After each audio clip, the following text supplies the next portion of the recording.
Um ataque de pânico dura em média 10 minutos. Quem nunca passou por isso provavelmente não consegue compreender o quão intenso e aterrorizante são esses instantes. Eles parecem que vão durar uma eternidade.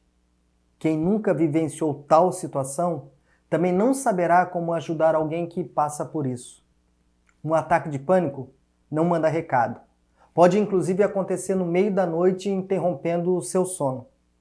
Em outros casos, a crise é desencadeada em situações pré-determinadas, como estar diante de multidões, em lugares fechados ou abertos, ao dirigir, no avião, na notícia da morte ou de uma gravidez, na separação de casais, na demissão ou promoção no emprego e tantas outras situações específicas. Entre outros elementos, ele se desenvolve a partir de uma somatória de fatores estressores. No vídeo de hoje, eu vou te falar como lidar com o pânico e como você poderá ajudar uma pessoa que está passando por essa situação. Também vou te falar por que os remédios são uma ameaça à sua saúde se você não souber usá-los. Fica comigo e não entre em pânico.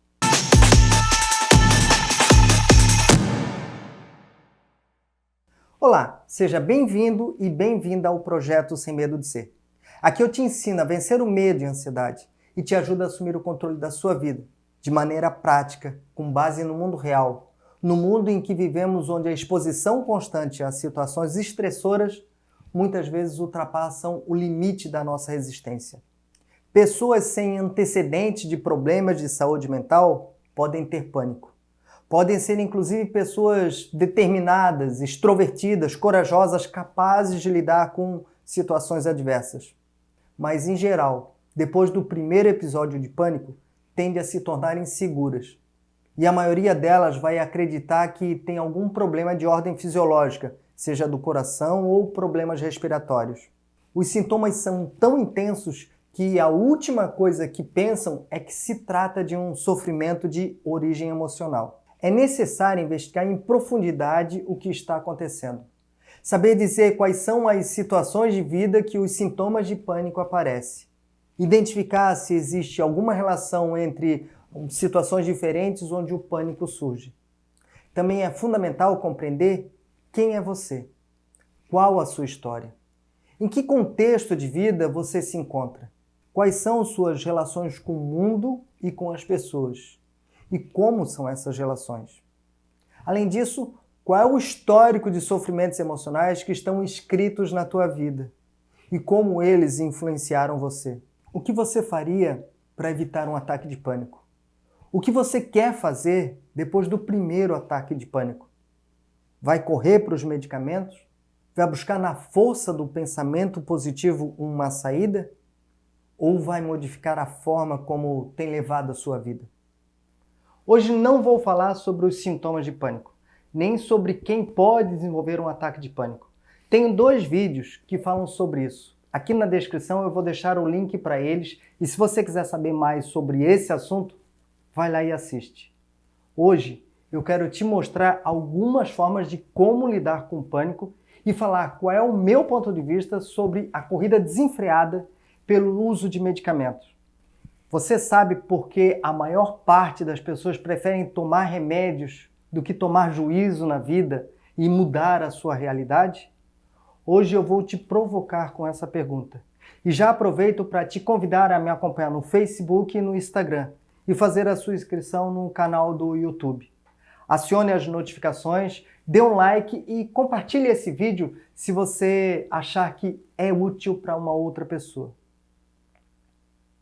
Aqui no Projeto Sem Medo de Ser, temos 2 finalidades básicas. Uma é vencer o medo e a ansiedade. E a outra é aprender a levar uma vida extraordinária.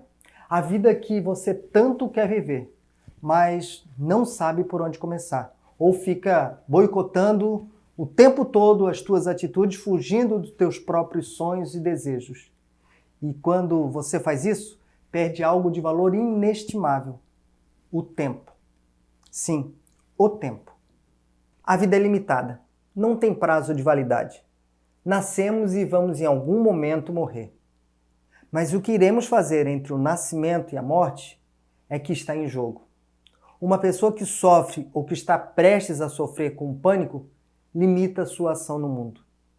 Sua vida privada e a sua vida profissional começa a desabar. Ou de forma invisível, você deixa de viver. Perde as oportunidades da vida e quando menos espera, anos se passaram e você não viveu como poderia. Pessoas que enfrentam pânico têm uma ansiedade tão severa que ficam ansiosos diante da possibilidade de virem a ficar ansiosas. Ou seja, a ameaça à sua segurança emocional não vem de algo concreto. Vem do medo de sentir medo.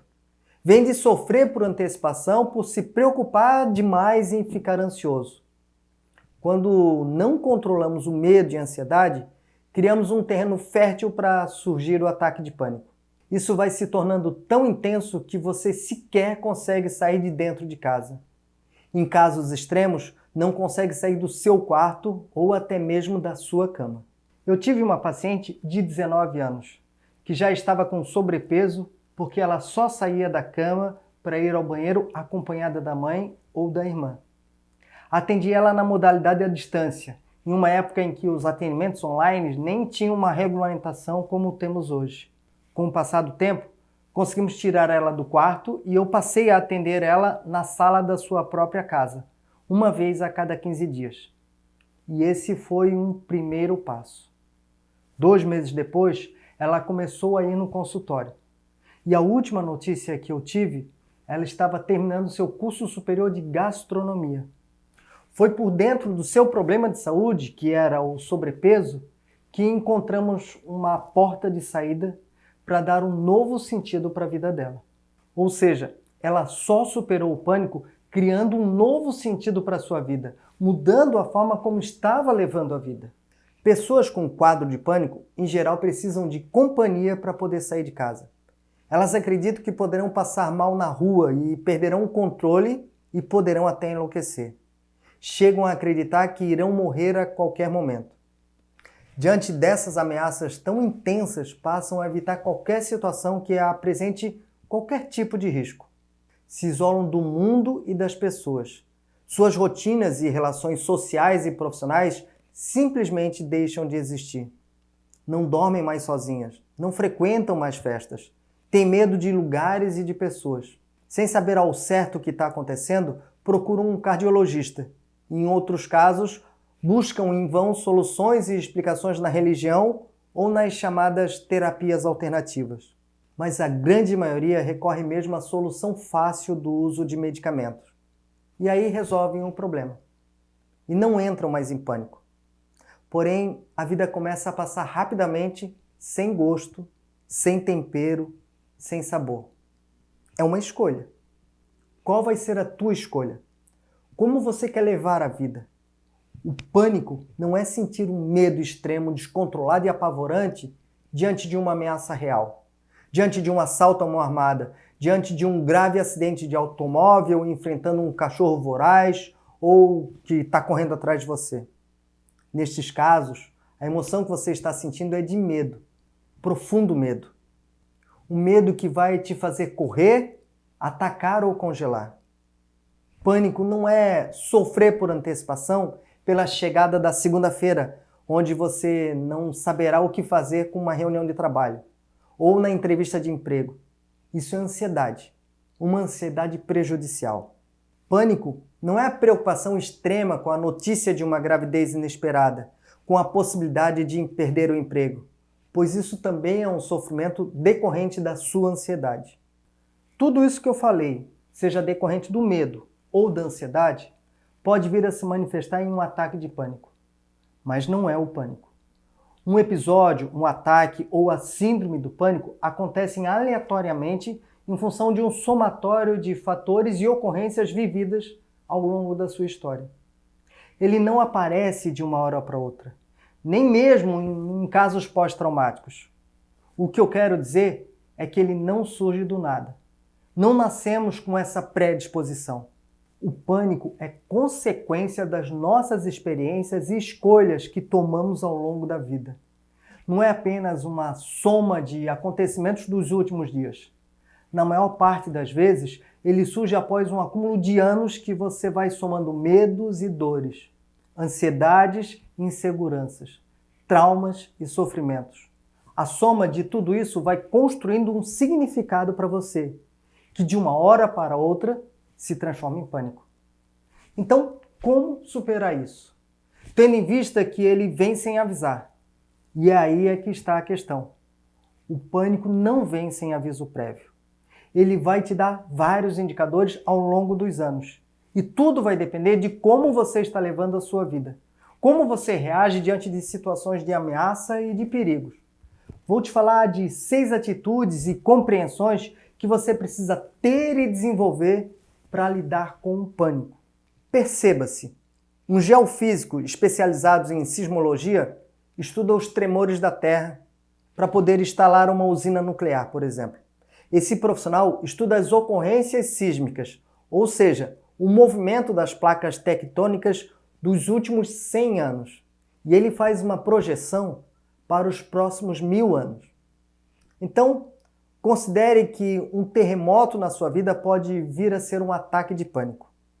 Neste caso, perceba o que você andou fazendo com os anos que já se passaram, com a sua vida vivida. Perceba como você enfrentou as dificuldades e as ameaças ao longo da sua história. Junte essas informações com os teus projetos de futuro, com as coisas que você pretende viver ou com as coisas que estão fora do seu controle, mas que podem vir a acontecer. Seja um especialista de si mesmo. Perceba-se e saiba que medidas tomar para evitar um terremoto ou deixar o lugar onde vai acontecer esse terremoto. O ataque de pânico é o maior terremoto que pode acontecer em nossa vida. Assuma o controle antecipando os desastres que podem acontecer. Não resista. De nada vai adiantar lutar contra as ondas do mar. Não resista. Imagine que você está em uma praia onde tem muitas ondas e elas são fortes e constantes. Você está lá determinado a impedir que ela avance. Está em pé e nada que faça irá impedir que as águas passem por você e alcance a areia da praia. Mas se você admitir que essas ondas vão vir e vão passar, você poderá se preparar. Poderá pular sobre as ondas, poderá mergulhar ou apenas firmar os pés na areia e segurar o impacto. Mesmo que a força da onda derrube você, saiba que nessa parte da praia não tem corrente de retorno. Além disso, você não está no fundo. A água está na altura da sua cintura. E é assim com o ataque de pânico. Ele vem como uma onda e ele não para. Mas da mesma forma que ele vem, ele vai. Dura alguns minutos e logo passa. A grande maioria das pessoas, pelo menos uma vez na vida, vai ter o seu episódio de pânico. Acredito que o meu primeiro episódio de pânico foi quando eu tinha 7 anos de idade, quando o meu pai me levou para a minha primeira montanha. Desde cedo eu fui aprendendo a lidar com o medo. Quando começamos a manifestar o sintoma de um ataque de pânico, por absoluto medo, evitamos, fugimos ou saímos de um determinado local. Mas isso não resolve, pois esse pavor irá seguir você. Vai te encontrar em outra esquina da vida. Mas se fazer isso, você vai criar um padrão de comportamento e passará a fugir sempre que tiver uma ameaça na sua frente. Com o passar do tempo, até mesmo as pequenas ameaças passarão a ser apavorantes. Seja racional. Se você é uma pessoa que sofre com pânico, acha que pode vir a sofrer ou conhece alguém que tem pânico, estude. Aprenda como ele funciona. Leia, assista vídeos sobre isso. Busque se informar para saber que a força do pânico é avassaladora, mas ela é passageira. Você não vai morrer por conta disso. Tenha consciência do seu problema. Foque sua atenção na origem e na saída do ataque de pânico e concentre todas as tuas energias para encontrar as fontes dos teus medos e as melhores escolhas que você precisa fazer para construir um amanhã melhor. Tome uma atitude, pois sabendo do impacto que o pânico causa na tua vida, bem como do rastro de destruição que ele vai deixar, procure construir estratégias para poder confrontá-lo. Vá além das frases de autoajuda e das frases motivacionais. Ao invés de ficar repetindo elas como um mantra, execute cada uma delas. É isso mesmo, você precisa colocar em prática aquilo que te faz bem. Dê um novo sentido para a tua vida. Se coloque em movimento. E não importa a velocidade que você vai seguir, pois o mais importante é a direção que você escolhe. Escolha fazer novas amizades e comece aos poucos. Vá a novos lugares, mesmo que seja no parque ou na praça de um bairro vizinho. Compre uma bicicleta, troque de emprego, faça mudanças, mas faça mudanças novas, faça coisas novas. Porque se do jeito que está, você está caindo ainda nas armadilhas do pânico, então está na hora de pôr em prática aquelas frases bonitinhas que a gente encontra nas redes sociais e vive compartilhando. Em vez de compartilhar frases bonitas, execute as mensagens que elas estão passando.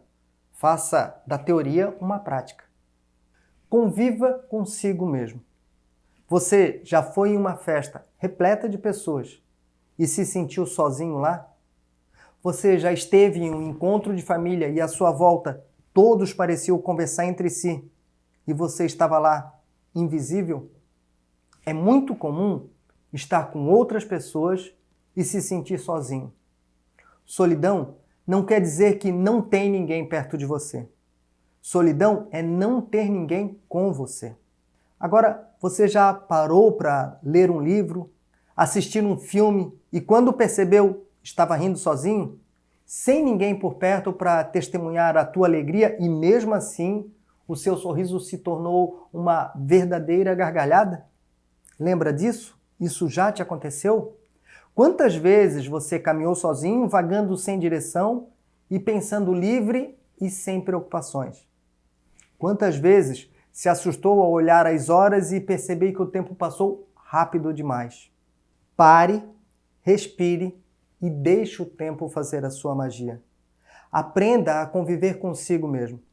Reserve momentos para se conectar consigo mesmo. Sinta a tua respiração e diminua o ritmo. Se necessário, programe horas ou algum dia da semana para ficar na sua sozinhez, apenas consigo mesmo. Aprenda a conviver com a única pessoa que nunca vai te deixar. Você. Aprenda a se conhecer. Seja falível. Infelizmente ou felizmente, não existem super-heróis. Eu até queria ter as habilidades do Wolverine, mas tudo isso é apenas uma ficção. Somos pessoas falíveis, ou seja, temos nossas limitações, fragilidades e fraquezas. Somos o ser vivo que mais depende do outro para sobreviver. Quanto tempo um humaninho, um bebê, ficaria vivo sozinho depois de nascer? Você já pensou nisso? Somos seres sociais e dependemos do outro para tudo, inclusive para nos dar referência sobre a nossa beleza e o nosso humor. Quantas vezes você já perguntou para alguém como está a sua roupa, o seu corte de cabelo ou a sua maquiagem? Mas a questão é, qual é a razão dessa pergunta se você tem um espelho? E eis a questão. A nossa beleza é mediada pelo olhar do outro. Então, se o outro é tão importante assim, por que a gente resiste tanto em não pedir ajuda? Por que esconder do outro os nossos medos? Uma boa estratégia para receber ajuda é oferecendo ajuda. Por isso, seja mais gentil. Ofereça ajuda para as pessoas à sua volta e, quando precisar, elas vão retribuir. Mas não hesite em pedir ajuda, em falar dos teus medos e no momento em que o pânico assumir o controle, é muito, muito importante ter alguém por perto para te dar um suporte, para te dar a mão. Se a pressão for muito grande, procure um psicólogo. Recorra à ajuda profissional de um profissional de saúde com formação superior e qualificada. Mas não deixe o orgulho ou a vergonha te afastar dos melhores caminhos que você pode trilhar na tua vida. E não entre em atalhos para encurtar essas distâncias. Lembra que no início desse vídeo eu falei que os remédios podem ser uma ameaça para a tua vida? Então, o que você acha do uso de medicamentos para tratar de questões da ordem emocional? Escreva nos comentários aqui a tua opinião sobre os famosos ansiolíticos e antidepressivos. E por falar em atalhos, em medicamentos, eu quero dizer que graças à ciência conseguimos identificar, isolar e neutralizar o vírus do Covid-19. Foi a ciência que encontrou a vacina para poder atacar e combater esse mal que atinge toda a humanidade. Mas nesse caso, temos um endereço muito bem definido, muito específico. Temos um vírus para combater. O mesmo acontece com os problemas cardíacos. Os medicamentos agem diretamente em pontos específicos. Com o câncer, por exemplo, o alvo são as células cancerígenas. E assim por diante. Eu mesmo faço uso contínuo dos medicamentos para tratar o hipotireoidismo. E aqui também tem um endereço muito bem definido. O medicamento que eu tomo todos os dias vai repor os hormônios que a minha glândula da tireoide não produz na quantidade necessária. Eis que eu chego ao ponto. Por mais avanços que a ciência tenha feito, ainda não conseguimos e talvez não seja possível localizar onde estão as emoções, como elas se formam em cada pessoa, cada crença e cada história de vida. Você pode tratar o coração através de medicamentos, pode fazer com sucesso um transplante de coração, mas não conseguimos localizar o medo, a angústia, a ansiedade e a depressão. Se fosse possível localizar essas emoções e dores, talvez a gente fosse capaz de fazer transplantes. Transplantar a tristeza por um punhado de alegrias. Muitos tentam localizar o sofrimento mental num determinado lugar dentro do nosso cérebro. Acredito que ao fazer isso seja possível isolar o problema, isolar o sintoma e, através de medicamentos, modificar o suposto desequilíbrio bioquímico cerebral. Isso é possível? E eu respondo, é claro que é possível. Inclusive, para alguns casos, é necessária a intervenção medicamentosa, mas não pode ser banalizada e vendida como solução para todos os problemas. Mudar a bioquímica cerebral vai mudar o teu humor, o teu estilo de vida. E a pergunta que fica é, o que na sua vida aconteceu para você estar sofrendo? Quais escolhas você fez para chegar nessa situação? Em geral, a recomendação médica para o tratamento de pânico é o uso de antidepressivos combinados com o auxílio de ansiolíticos. Na absoluta maioria dos casos, a solução está na certeza de que o remédio vai curar você. Mas temos uns poréns. Vamos a alguns deles. O primeiro é que tem cura para o pânico com os medicamentos, mas o tratamento é longo e não pode ser interrompido, sob pena dos sintomas voltarem, todos eles. E eu novamente te pergunto, por que os sintomas voltariam? Eles voltarão porque você parou com a medicação? Ou porque você continua levando o mesmo tipo de vida que antes? Como acontece com o amor? Por acaso existe uma pílula do amor? Você toma um remédio e começa a amar outra pessoa? Ou tem que acontecer muita coisa boa durante muito tempo para que você possa amar alguém? Porque então seria diferente com medo, com ansiedade e com o pânico. Para você sofrer emocionalmente, tem que acontecer muitas coisas ruins na sua vida, ou acontecer algo extremamente terrível. E para você parar de sofrer emocionalmente, muitas coisas boas terão que aparecer. Só que elas não caem do céu. Você terá que fazer escolhas novas e mudar a sua rotina de vida. Vai ter que construir coisas novas e situações boas. Para muitos, a solução mais fácil está na praticidade de usar os medicamentos. No caso do tratamento para o pânico, temos 3 classes de medicamento disponíveis: antidepressivos, ansiolíticos e o beta-bloqueadores. Juntando todos, vamos ter uma sopa de efeitos colaterais.